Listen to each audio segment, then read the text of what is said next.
Hey everyone, welcome back to the Under One Roof podcast. I'm here at Fifth Color Studios and I'm here with Ashley and Pat. Hey guys, What's up? All right, let's dive into it. let's do it. Nissan has brought back their long-running 12-year-old Heisman House campaign, but this time with the addition of a collegiate athlete. So this is our first time discussing NIL partnerships and sports marketers' ability to spotlight college talent. This is Nissan's first NCAA student-athlete NIL partnership, and NIL means name, image, and likeness. And last year, constraints around NIL kind of loosened, and ruling that college athletes could be compensated by advertisers. So Nissan's taking advantage of that using Bryce Young, the latest Heisman Trophy winner, a quarterback from the University of Alabama, as their kind of spotlight for this campaign. So he's currently a junior at the university, and the 2022 program will air on 10 new different spots in total, where Young kind of appears as this like fish out of water, joining older Heisman Trophy winners. And the ads are airing across ESPN, ABC, Fox, FS1, CBS, and more. Nissan is also working with ESPN to post kind of behind the scenes footage and bloopers across digital channels, which I love. So what do you guys think about student athletes and NIL partnerships in general, and how can it benefit certain brands? This is probably one of the biggest ads ever. And in saying that, this is the first time a college student has been able to participate during their season while they're still in school in an ad campaign. We haven't seen it. Like, we've been seeing NIL deals. We've been seeing people, getting free cars, eating at places free now with the new NIL deals. But we haven't seen, obviously, the Heisman winner in a spotlight to where people can see him while he's still playing college football. Mm-hmm. So I think that's a big thing off the bat. Yeah, I think it's huge too. And I think it's super cool. I mean, these kids are putting in a ton of work. So why can't they be recognized for that? And not only recognized, but why can't they be compensated for it?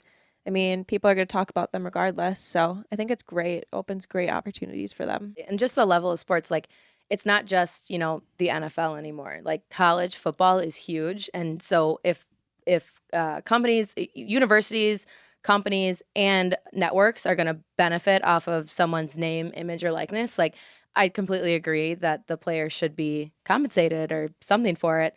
I've written an incredible amount, just like anytime there was a paper that I had to write in high school or college, like dial it up, any assignment, I was writing about pay for play. I don't know, it just came easy to me. I thought there was a lot of research behind it. And I wish that when I was in college that this, like, kind of the NIL constraints loosened, because this would have added so much to my paper. But it's definitely an interesting topic to me. And I always fought for the pay, and I had a lot of research behind it, but it's an interesting topic, and I think it's still being debated just based on the level of pay. And I know, Ashley, you kind of brought up before, how will this affect college athletes in general? Yeah. I mean, it got me to thinking, are college athletes still going to have to go to college? Mm-hmm. Or could they fully support themselves without having to go to college? I mean, if they're doing these deals too, you'd have to imagine it's taking time away from them being able to actually study. So that's kind of, I'm curious in the future what'll happen. I feel like some of the colleges, like obviously University of Alabama, SEC, Big Ten, whatever you want to call your favorite college, the biggest college, are a brand themselves. So even though these players are reaping in money before they go, them being matched with the brand of the college is what also helps them, their NIL money, get bigger. If Bryce Young was sitting out, waiting until he was eligible for the NFL draft, would he have as big of an NIL deal if he wasn't matched up with the University of Alabama? Right. So I feel like just as the college needs the player still needs the college to kind of make that money for the NIL deal. It's an interesting question, though, Ashley, because that's one of the things I was thinking about is, like, how important now is school for them if they're making money. And, if they're good enough to make money, they're good enough at their sport to potentially take it to the next level, to be a professional. And I just think the NCAA kind of stepped down on, like, monitoring the NIL and stuff, all of the deals. And I just feel like what they should be monitoring is the grades and the eligibility for students. And if you want these deals and you want to be a student athlete, you have to go to class. You have to be a student first and then an athlete. And I think that they should be auditing these. And I know there's ways around, like people are going to say, well, then teachers are just going to, let it slide, especially at the bigger universities, because how do you control that? But I just think it should be audited and maybe have more attention brought to the student part of the athlete. Like, I honestly think the NIL encourages students to stay in school.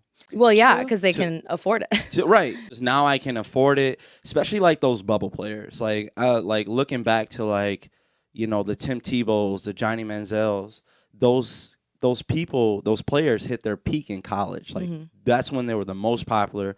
That's when probably they could have made the most money if NIL existed.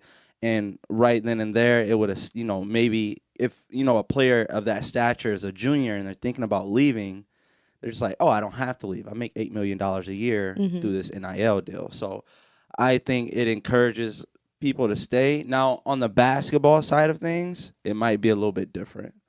Definitely a little bit different. But football, they already have to stay 3 years. So having that money might encourage them to stay the fourth and help them graduate. But basketball might be a different story, though. Brings up another point I wanted to ask you guys. Are college athletes good enough actors for commercial spots? Very curious your thoughts on this. No. Like, not at all. There's this kid, I don't know, I should be calling him a kid, but student athlete. He plays for Nebraska. He's injured this year. He was one of the top recruits in the country. His name is Dakotas Crawford. It's a cool name. I like the name, right? Mm-hmm. He got a big NIL deal for an HVAC company in Nebraska. Oh. Right? Very interesting. Yeah. Dakotas. Whatever you got to do. You know what I mean? Yeah. It's perfect. AC, yep. If you watch a commercial, it might be some of the worst acting you will see ever. That's what I mean. But it does not matter. Yeah. Because it's Dakotas Crawford. They're paying for the name. They're paying for the name.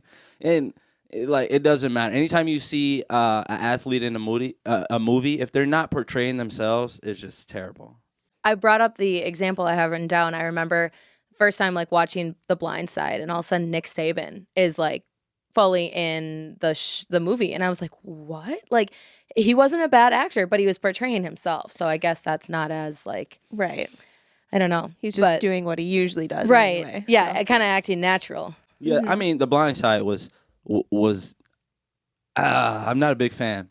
Sandra Bullock carried the movie so. I mean, yeah, she had the whole team on her back. She made us like not remember like everybody else's bad acting. I mean, it was some bad acting, and outside of the main characters, like the coaches, I think Coach O, Coach Saban, Coach Kiffin, they were all in there, just terrible, and they were acting as themselves, and they were still terrible. So, yeah, I wouldn't get The Blind Side. I give it 2.5 stars, probably. Sorry. Rough. Wow. Yeah. He's a critic. Yeah.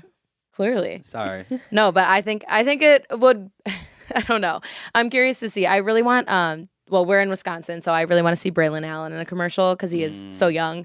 I don't know how he would be, but I think if it's scripted and they have enough takes and they edit enough, I think it could be good. Yeah, I think with these newer athletes, just like the Dakotas, it just has to make sense. Yeah. Because they still aren't technically stars yet. Right. And even when you get into like the football aspect of it, how many football players that have starred in a commercial? Yeah. Exactly. Yeah. I feel like it's more like billboards and other little like handouts and stuff, like flyers. But in the case of this Nissan commercial, I feel like it's pretty good. I thought it was kind of fun to see. I mean, I think the storyline of a new fish, whatever it is, I think that's really appropriate. I think it's really fun. Like they're showing them the ropes. And, yeah. And it's such good marketing because if you watch the commercials, all like those guys don't dress in normal clothes. They wear their college jersey. Mm-hmm. So it's just such great marketing for, I'm a 5-star recruit, and every time I watch, the 10 channels that it's on, I see Bryce Young, who's a current player, wearing an Alabama jersey. I'm like, man, this dude's on national TV without his helmet on. I think that's the biggest thing, without their helmet on, because football is so easy. Like, you know a player, and then you'll see him with his helmet off. You'd be like, oh, he looks like that. Yeah. It is hard to see them, like, you see them always on the field. It's hard to kind of envision their life and who they are, like, off the field. So I think that this helps that as well, that they are just people at the end of the day. Yeah. It's going to get worse, though. I think it's starting to leak into high school. They're trying to crack down on, like, boosters from, getting kids that are juniors and seniors in high school to, a certain college. But how can you identify what a booster is? What if it's someone that was just a fan of that college and they own a car dealership and they're offering them, this absurd amount of money? So I don't know how is it going to get better. I think that they portray it as a Wild Wild West, and that's what it really is. It's not going to get better, but I'm glad they're getting paid. I just don't know how to. It is a Wild West. The thing I'm worried about is name, image, likeness is a very, very broad definition, and an alumni really likes a player and he's just going to pay him to come to that university. Yeah. That's likeness. Like, there is no defining what this, the extent that this could go to. And I think that's where the NCAA has kind of stepped back and is like, yeah, I don't know. Like, it's kind of going to, like you said, it might be the Wild West. Yeah. I'm concerned. I think the NCAA, they waited until they could they found a way to make more money themselves before allowing the players to, like, get these NIL deals. And also, letting players get NIL deals kind of takes off the pressure of them having to pay the players outright. Yeah. So definitely. I think that helps them a lot, too. So we talk about these players staying at college, maybe even just one more year because of these deals. But how much are they making off of these brand deals? Yeah. So actually, 5-star recruit in the class of 2023 just got an NIL deal for like about $8 million. That's crazy. $8 million before you play a college snap is, like, ridiculous. $8 million at any point in life is crazy. Yeah. Yeah. In all of life. Yeah. In all of life, right. If you That's accumulate that in your whole life. Yeah. I think these deals. I heard another story that happened in April. A kid at the University of Miami, he's actually threatening to leave the university, or was threatening to leave the university, because his NIL deal wasn't where he thought it should be. And that gets people into the problem of, now you're giving kids another reason to transfer, which the NCAA wants to slow down. The transfer portal has been this huge thing where, they went a little bit lighter on transfer rules, allowing players to, transfer and play right away when they used to have to sit a year. So they're trying to, like, calm that down, and this, like, brings that right back up to say, hey, no, I'm at the University of Miami. They're only giving me $500,000 for this NIL deal. But my sophomore year, I get better, and now I'm a better recruit and I'm a better player, and I know people of my same stature are getting paid more, but they're at different colleges. Yeah, I don't like that.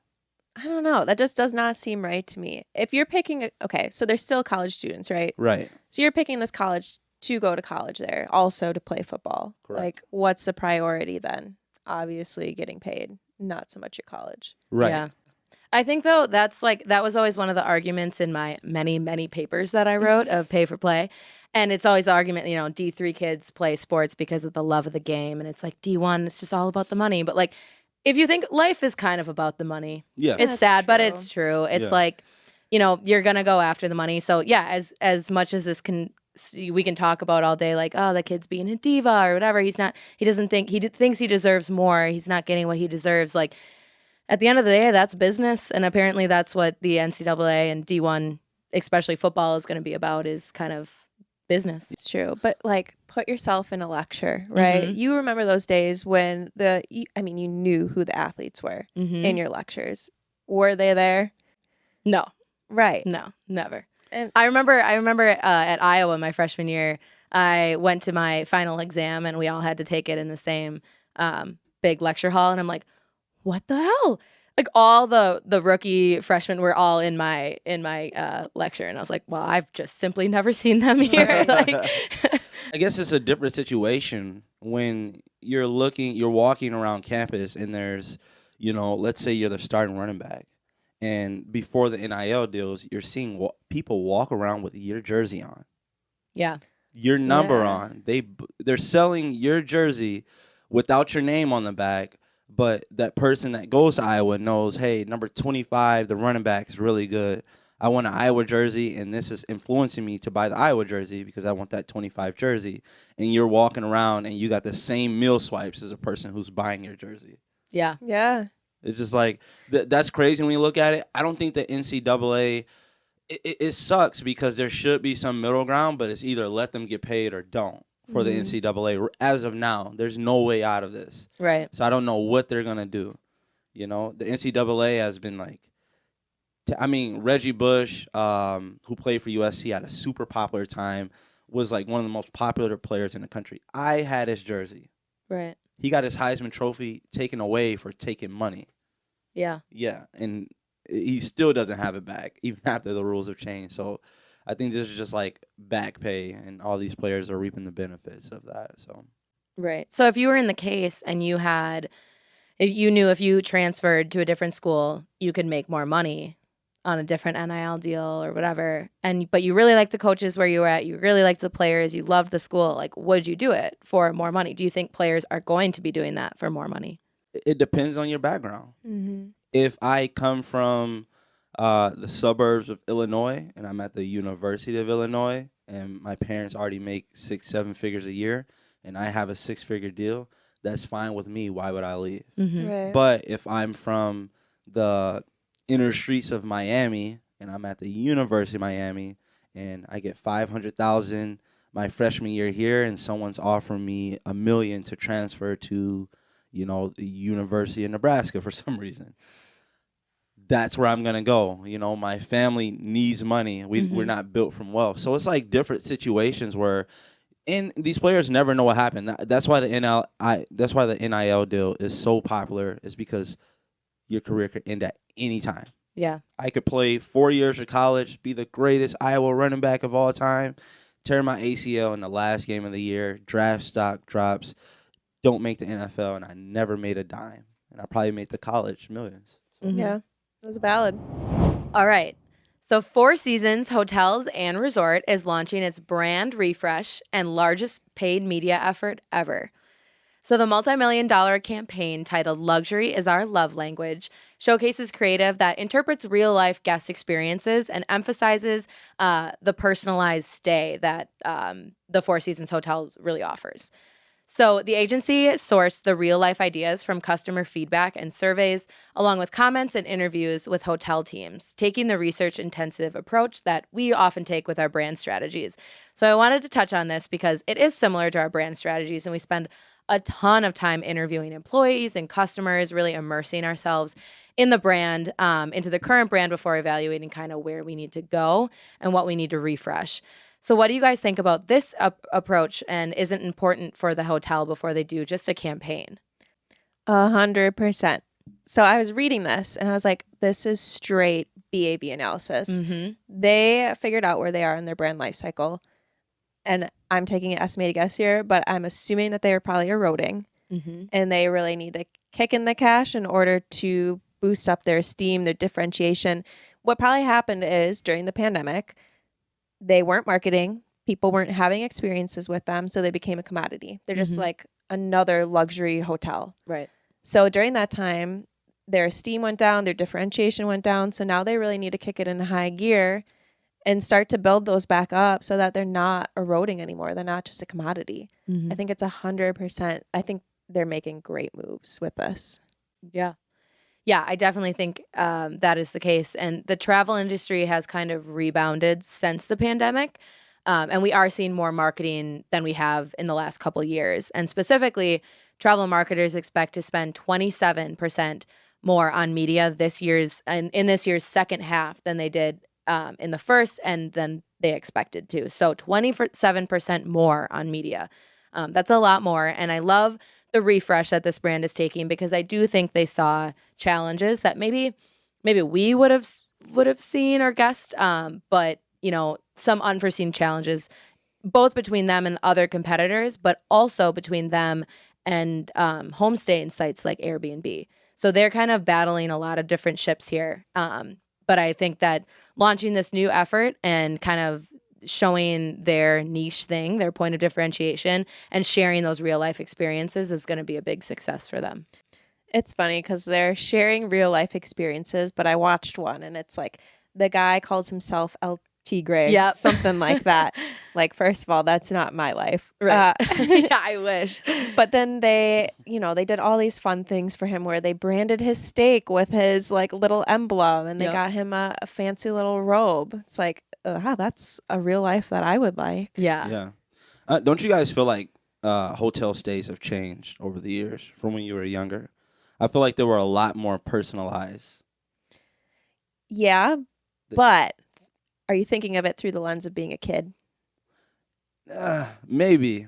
I don't know. I just feel like when you walk into a hotel now, it's just like, it just feels so much more like a business. It's just like, here's your room. There's like, they only really come into your room like after you leave. Where, I don't know, when you were younger, there was a lot more, transparency of like, oh, do you need this? Do you need that? There's this on this floor. There's dinner being served. Now you go to like some hotels, they don't serve breakfast. It's just like, grab a bagel and go. I think type of that's thing. where Four Seasons is differentiating themselves. I think that they do like see that and notice that. And I think this is where they're like, people are missing this. And this is what we need to provide people in order for them to be like, hey, I'm traveling to Hawaii and I want to stay at the Four Seasons Resort because, we're a notch above the rest. And I think that's why this campaign might be so successful is because, well, first of all, I think they're trying to target Four Seasons is luxury. They're definitely not targeting Gen Z kids. We can't afford to stay there. Right. Even Right. millennials, it's iffy. But if you're going to try to now target that like 45-year-old Gen X kind of range, like talk about a good title for the campaign, love language. I feel like that has just like, that Yeah. terminology and that test has exploded in the last like couple of years, especially when we spent so much time together during COVID. It's like, what does the other person need in your relationship, whatever. So bringing that love language idea in and being like, this luxury is our love language. Here's how we provide this personalized experience to you. I think that it's just a great campaign overall and that they can do a lot with it. Definitely. I agree so much. And it's such a consumable message. It's so simple. I mean, we're seeing that kind of across the board in marketing, but it's so consumable, so fun. Just how they're even representing the true stories. I don't know. It's just super fun and unique. Yeah. I think they're lying a little bit when they say based on a true stay or a true story. Yeah. No. It's embellished. Yeah. Someone brought on one of the commercials, I don't know if it was Christmas or something. Someone brought a donkey to a girl in a hotel room. That they allow donkeys in the hotel rooms? Yeah. I mean, hey, the customer's always right. That's crazy. I wouldn't want to clean up that room. No. After. The maids were like, I'm done. Yeah, Yeah. I would quit Yeah. if I had that room for Yeah. sure. No, that's amazing though. I mean, I was in the customer service industry before I got in. I feel like we're still in the customer service industry. We always are, but working with clients. But before I got into the marketing side, like I was very much in the high end customer service at a country club. And so like I completely understand the like personalized approach. And like once I got to know all the customers, like calling them by name, it's like very little things. So I think they're taking it to the next level. And I also, on top of this, being kind of that luxury, I don't know, we should show. Pause here. We're going to show you one of the commercials.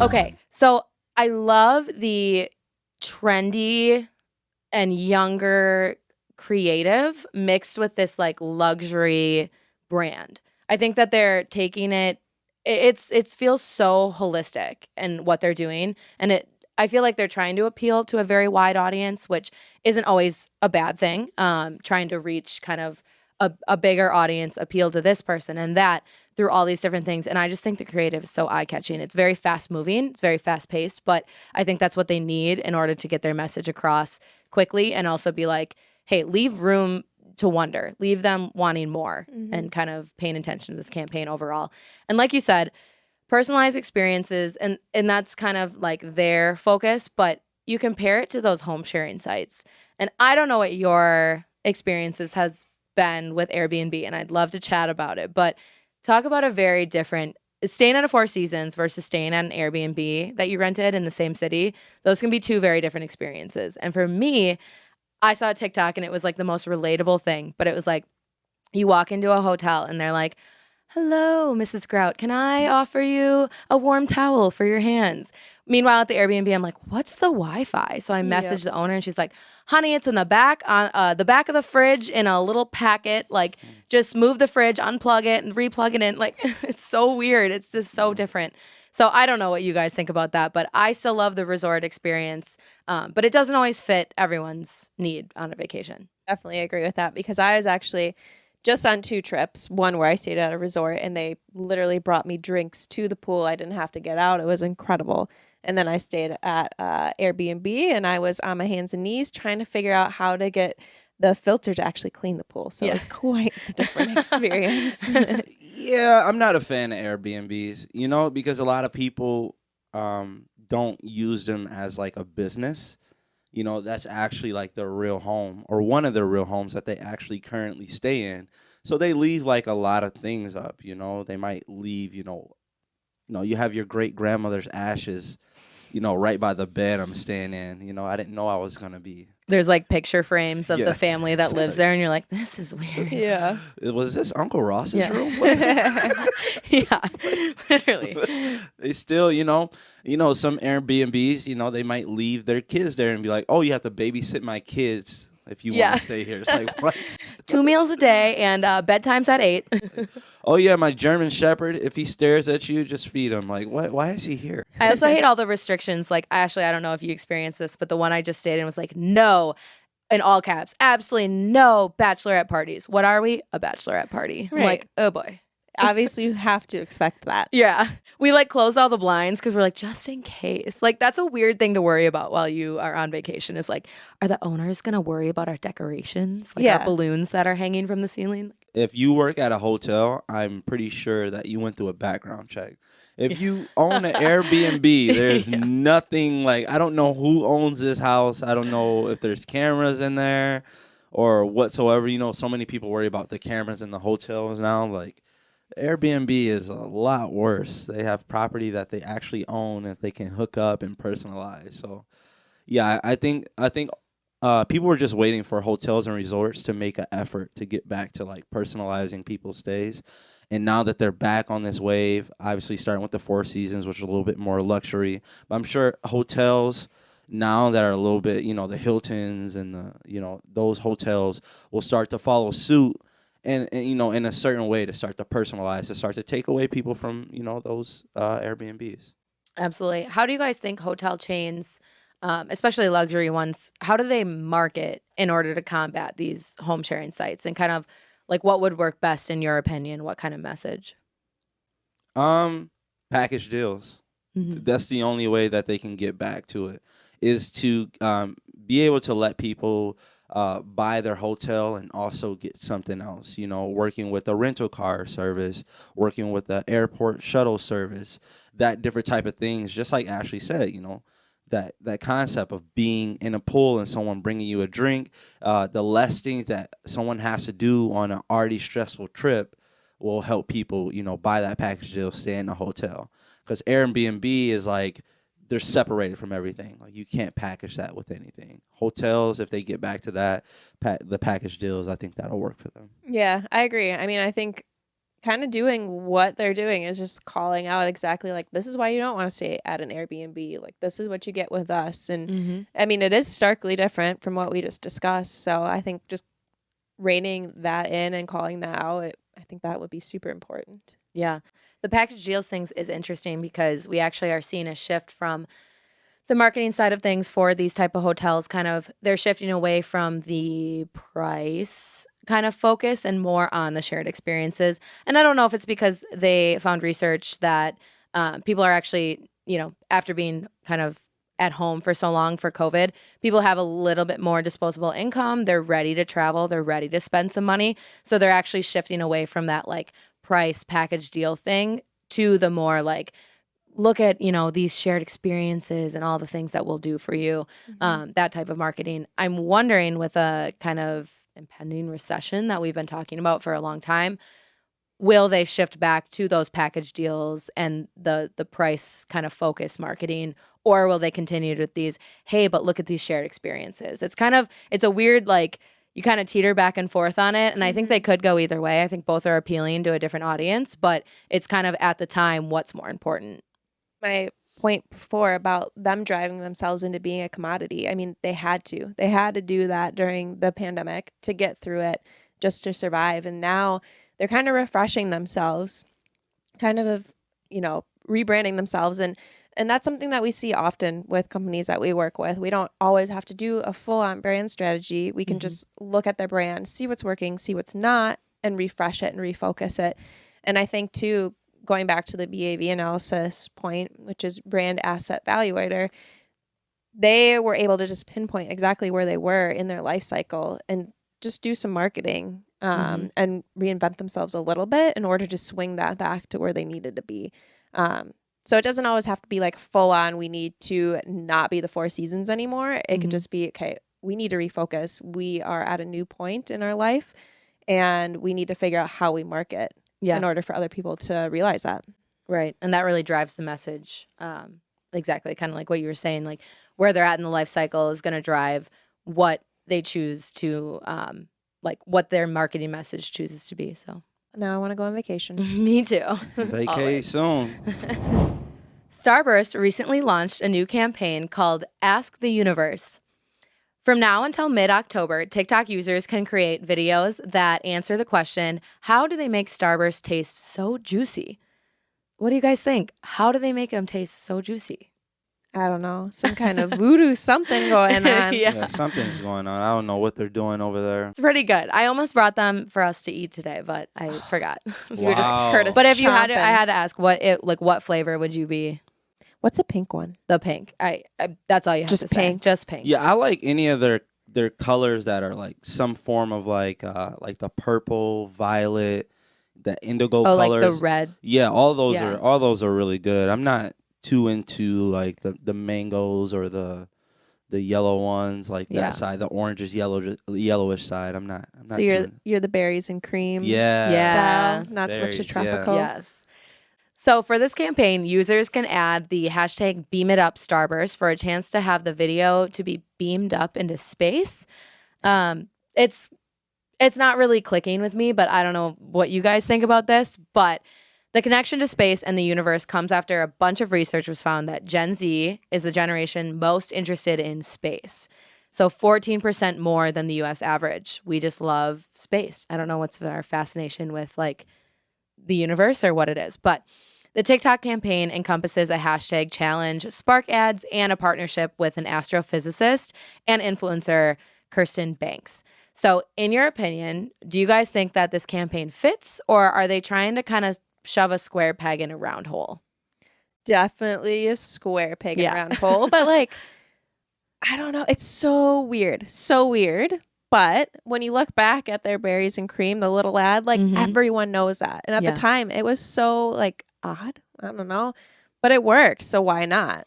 Yeah. And Starburst actually saw a bunch of success with that TikTok last year around this time when the little lad berries and cream character kind of resurfaced and went viral. And I think if you had TikTok at this time last year, you know exactly what I'm talking about. And it's been used across the board and it really blew up. And they kind of took advantage of this and made actually a Halloween costume out of it.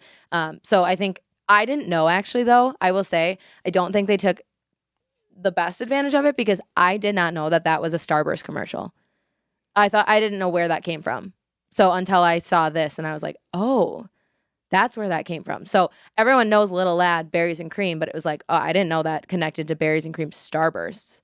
So I don't know. Yeah, I feel like these bigger brands get away with this certain style of commercial where the commercial has nothing to do with the product, but it's like etched in your memory.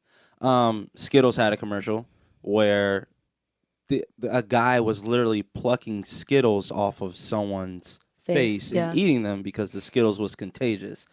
Nothing to do with Skittles, but you remember that. There was a commercial during the Super Bowl where there's this alien on the moon. He's attacking astronauts. And 2 astronauts get smashed by the alien. The 3rd astronaut is hiding behind a rock. And he farts, and the monster finds him. And all you see is Bush's baked beans. and that's it. And that's how the commercial ends. But now that's forever etched in my memory. Like, oh, remember that cool commercial? Because when it first starts out, it looks like an animated cartoon, like this Pixar alien thing. And you're just like, oh, where is this going? And then bam, it's the product, and it has nothing to do with the product. And you're like, man, I remember that commercial, and I remember the product. It's forever in my brain. I don't know, but it kind of does have some correlation when you. Yeah. Like That's right what at makes the it end. funny. Yeah. It like pushes it at the end, but just like barely, it barely makes sense, but just enough to know. I'll always remember the product because, beans make you fart. And that guy farted in an astronaut suit, and it says beans are not for astronauts, And, baked beans, you're right. First ones to talk about space. Yeah. There you go. I find that super interesting. Like, what a random thing to just latch onto. Like, in your research, all you found was that Gen Z really likes space. Right. Well, and I was wondering the same thing, but I will say, like, their slogan has been unexplainably juicy since 2014. So I think the unexplainable part kind of led them maybe to some aliens, space exploration type of thing. And they found this research to kind of support who they're targeting. I appreciate it. Hey, whatever fits. I mean, it opens up creativity. Think of how many times you had a product and, the owners of that product say, we want to be, portrayed as this. And you have to find this specific niche and just be like, okay, let's try to figure out, they want to be known as healthy. So you got to think of all these healthy commercials. And they just like, yeah, we want to be unexplained. So just think of what you want to think of. And all these people just get to, think outside of the box and come back with these ideas that have nothing to do with Starburst. And plus, space is so unexplained itself, like you said. And it's so undiscovered, they could literally put anything. They're literally, 2 guys in a flying saucer that come out of it. Right. Maybe they're using this user-generated content to kind of get their next campaign idea. Yeah, you know what I mean? Because they're genius. Like, why, explain it to us. How do they make Starburst taste so juicy? And some kid has some crazy idea. They're like, yeah, we're using that for an ad. Like, that's funny to think about. Maybe we should enter the contest. Why do you should. think, where do you think the juiciness comes from? Yeah. Me? Yeah. I think there's like a juice well on Starburst Island, something like that. Oh, that'd And be you just fun. bucket it up. You just bucket it up and they sell it and it comes in something just like that and only 1 drip per Starburst or something like that. It's so potent. Yeah. Yeah. Something like that, yeah. But yeah, I like the space part. You literally put anything in space. Right. Anything.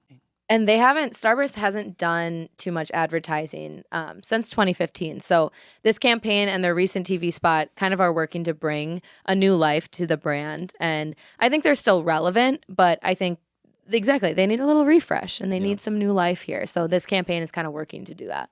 I feel like sometimes bigger brands, they don't really have to advertise as much because people are still going to buy Doritos. People are still going to drink Coca-Cola. People are going to still eat Starburst.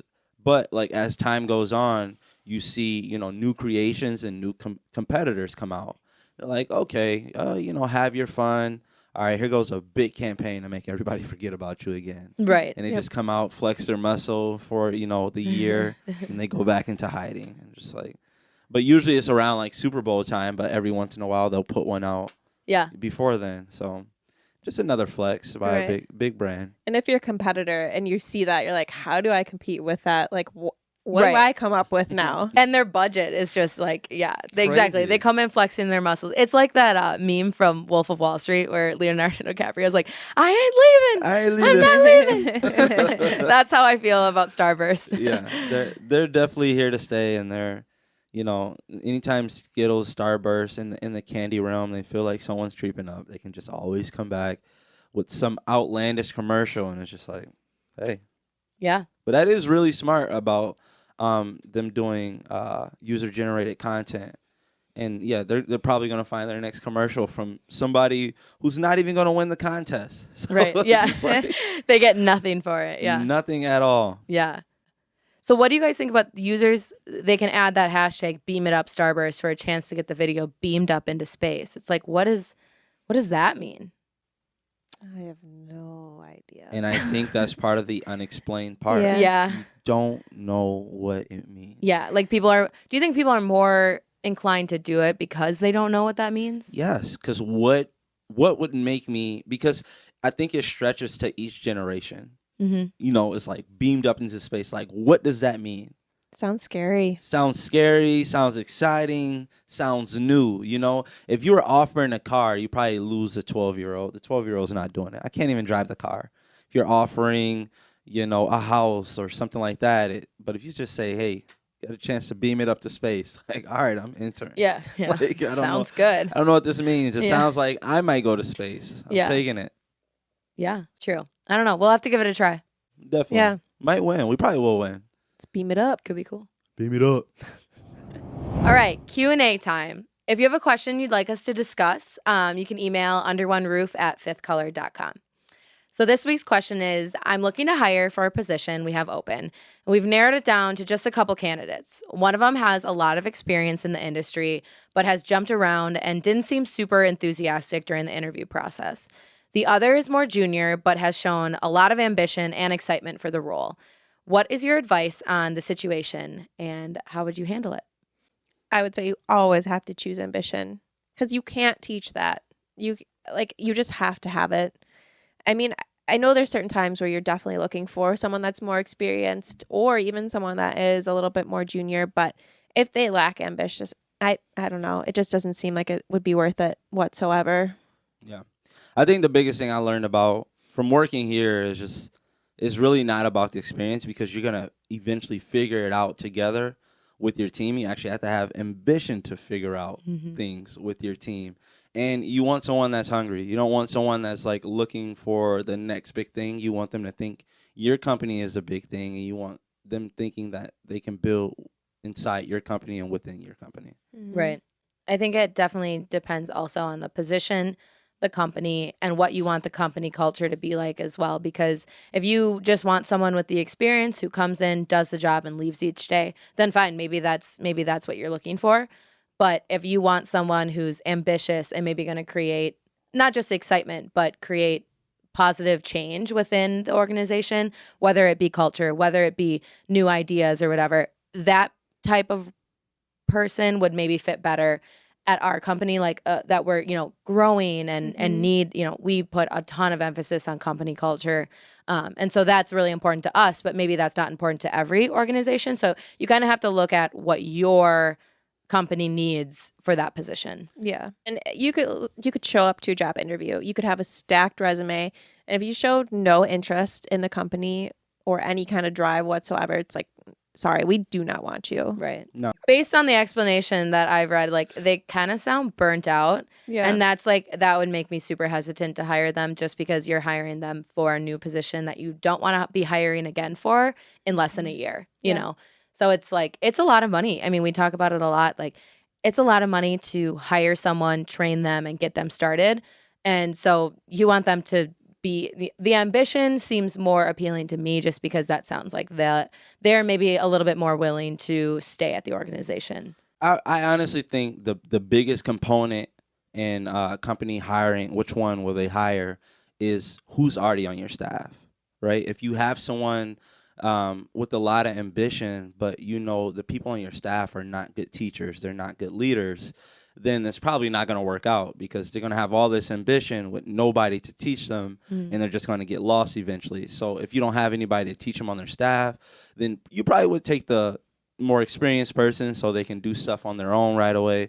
But if you have a staff and you're a teaching company and you know that you're going to help them get to their full potential, then of course you take the person with ambition. Mm-hmm. Yeah. Just come to Fifth Color. Yeah. Come here. Yeah. But either way, we'll see you next week. See ya. Toodles.